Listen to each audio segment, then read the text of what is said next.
Section 5.7, Scientific Notation.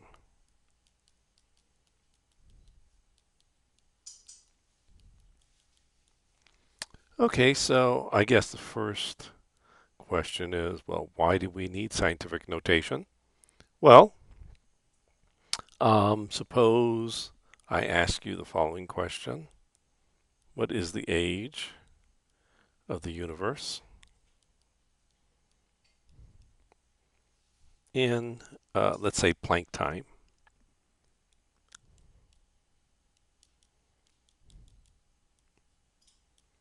Okay, so let's calculate that. So it goes, well, it's 8.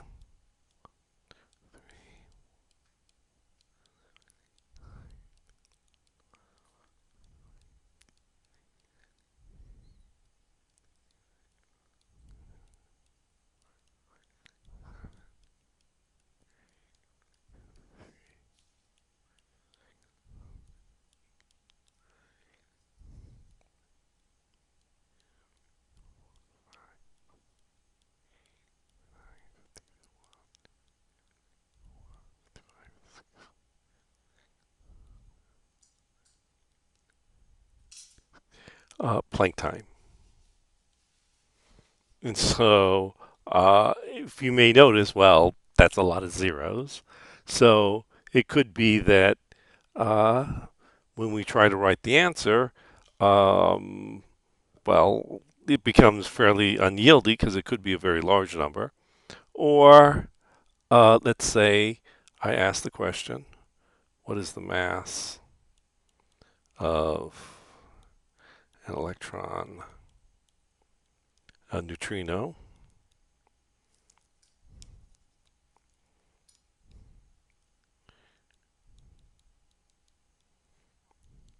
In, let's say, metric tons. Well, of course, this is an exact, it's approximately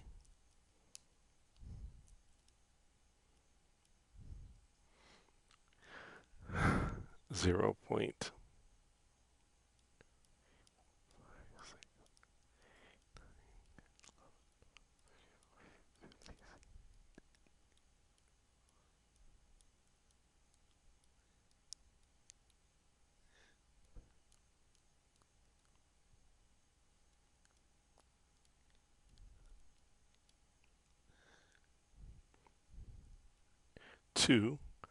Metric tons, approximately. And so, again, if you have a very small quantity, that also presents a problem. Okay. Um, Scientific notation. So, the way to deal with that is to write these very large numbers or very small numbers in what's called scientific notation.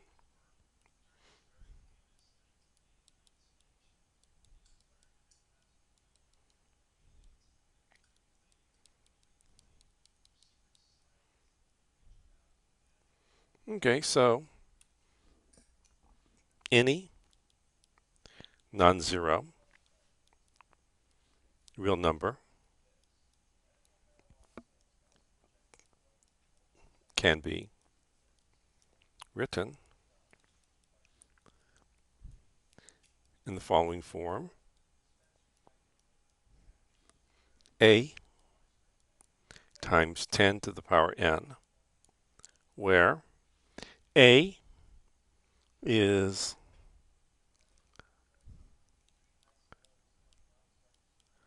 a number between 1 and 10, and n is an integer.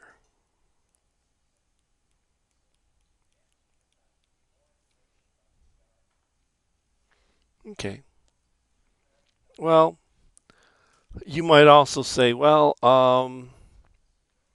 you know, maybe I don't really have anything to deal with science. Well, it turns out that even if you're just multiplying numbers together, you still have to be able to know scientific notation in order to read your calculator. So suppose I use a calculator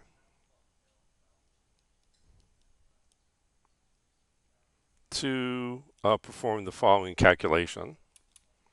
Let's say 874389 times 914349 times 87124 times 953000.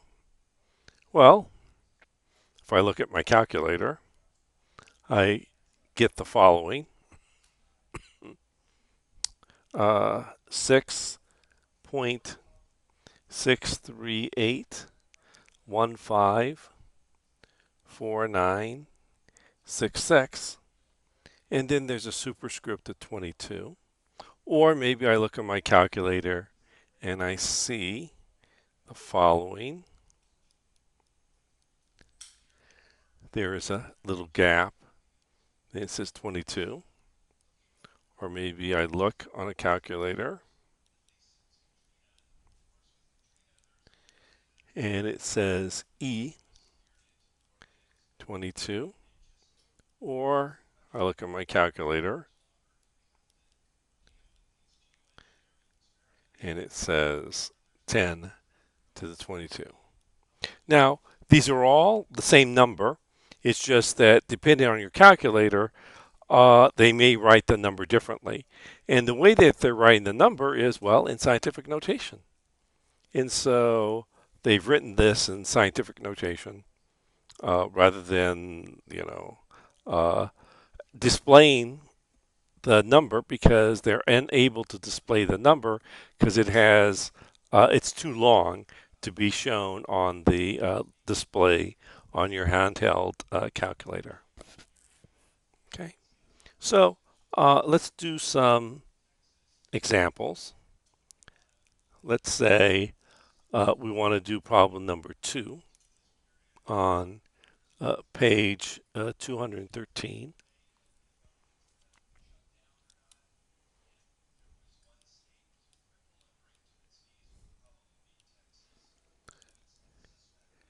In exercises 1 through 26, write the given number in scientific notation.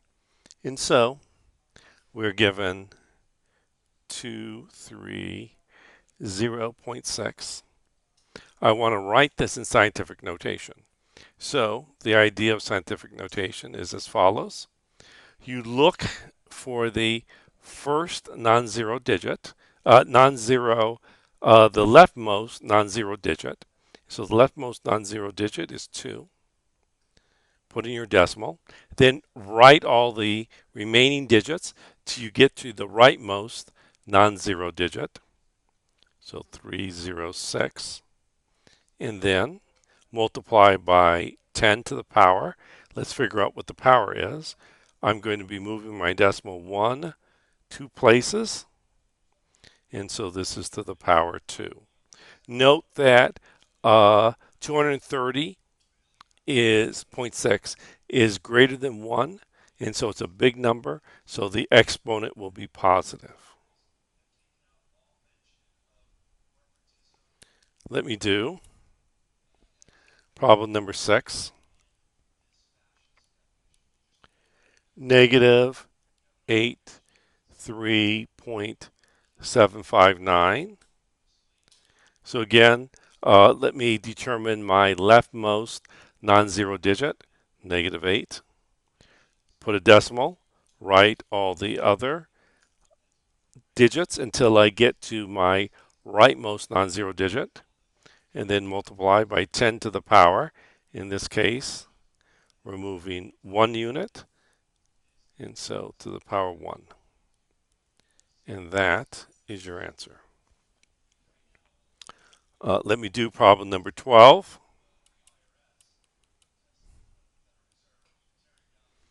0.0207.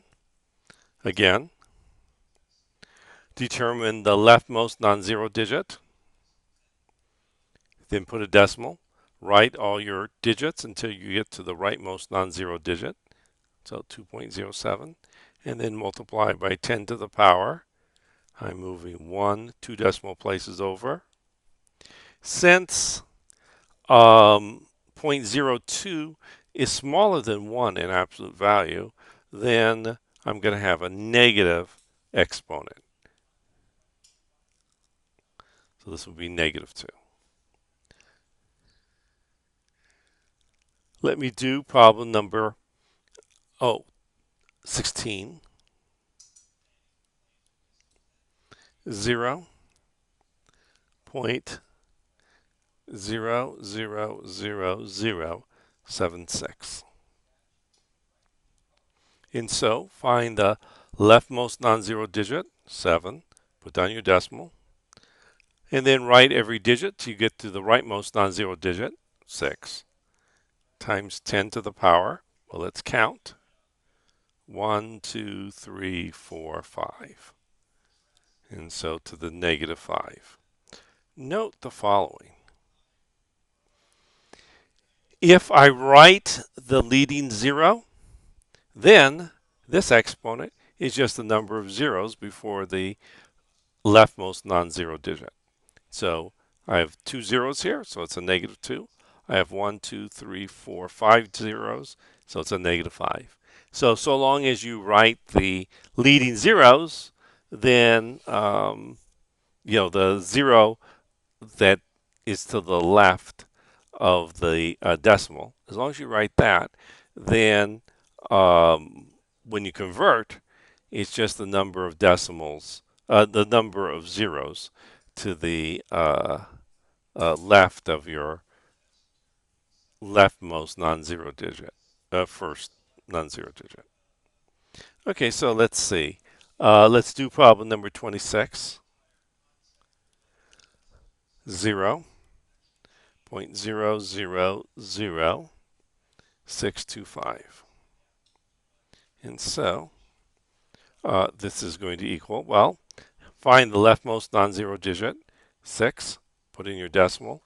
Write all the other digits until you get to your rightmost non-zero digit, times 10 to the power. Well, I can count. There's 1, 2, 3, 4, and so this is to the -4. Or I can just determine how many places I'm moving my decimal, and so I'm moving it 1, 2, 3, 4. So in either case, 6.25 times 10 to the -4. Okay. Let me do problem number 29. 3.59 times 10 to the power 5. In exercises 27 through 47, write the given number in standard form. Okay, so let's do this. And so this is equal to, well, I'm going to move my decimal 5 places, 1, 2, 3, 4, 5 places to the right. And so this is equal to 359. And notice I need 1, 2, 3 more zeros. And so 359,000. Let me do problem number 42.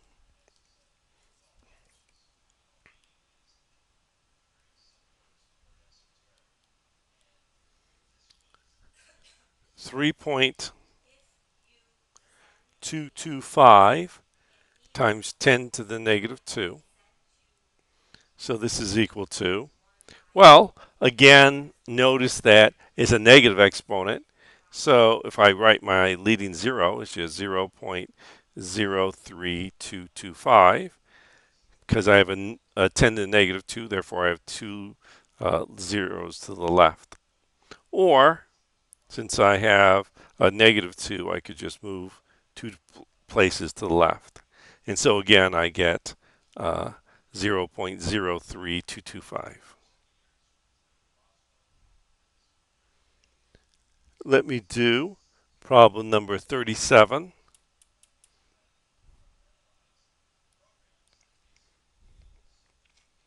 Negative 3.456 times 10 to the negative 3. So this is a negative. Again, since I have 10 to the negative 3, I'm going to have 3 zeros to the left, so long as I put in my my leftmost zero, the leading zero. So 0.003456. Again, I could have just said, well, I'm going to move 1, 2, 3 places to the left. So I have 2 zeros to the right of the decimal. Let me do problem number 46. 6.71 times 10 to the negative 8. And so I have here 8 zeros, so 0.1234567 zeros, 671. Or I could see that while I'm moving my decimal 1, 2, 3, 4, 5, 6, 7, 8. Okay, and then I get the same answer.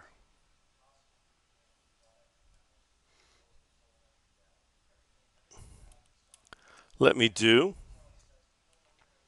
problem number 48. In chemistry,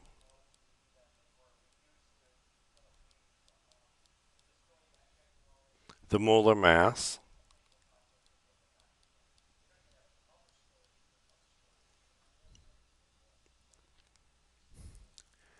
is equal to the atomic mass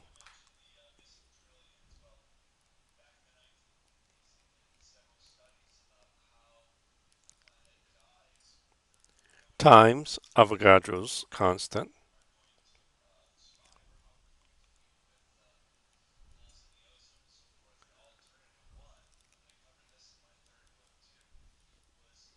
So suppose the atomic mass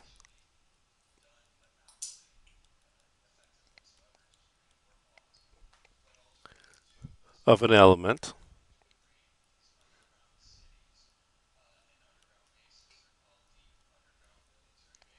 is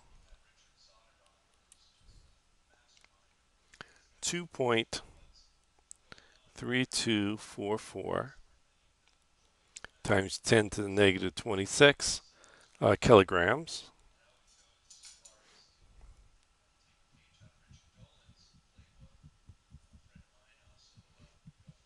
per atom,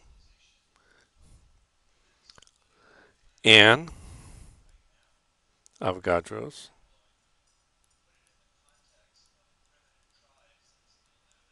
constant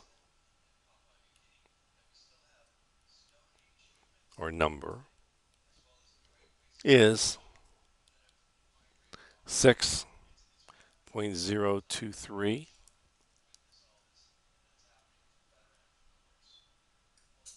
times 10 to the 23 atoms per mole. Find the molar mass in terms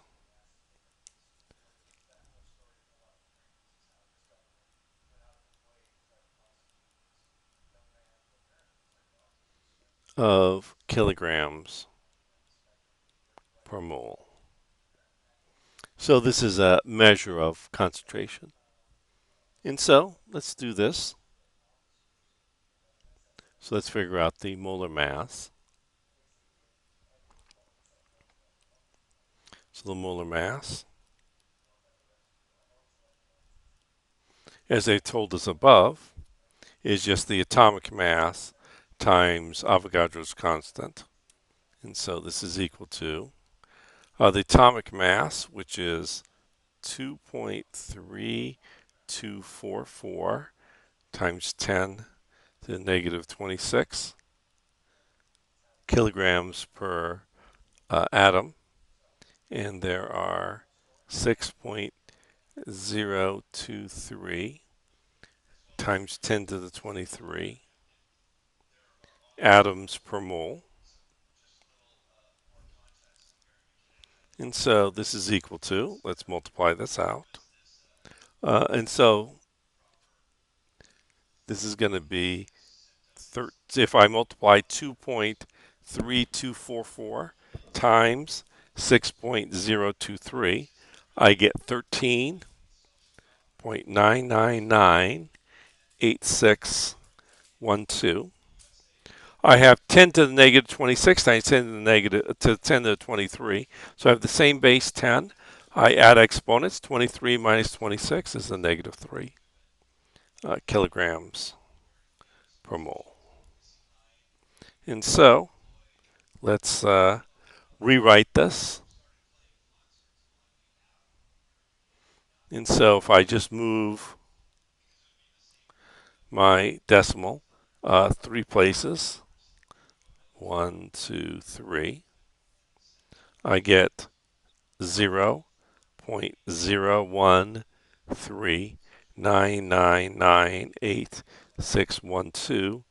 kilograms per mole. And that is my concentration. Or if I want to write this in scientific notation, this would be 1.39998612 times 10 to the minus, well, there are 2 zeros, so negative 2 kilograms per mole. And so that finishes off section 5.7.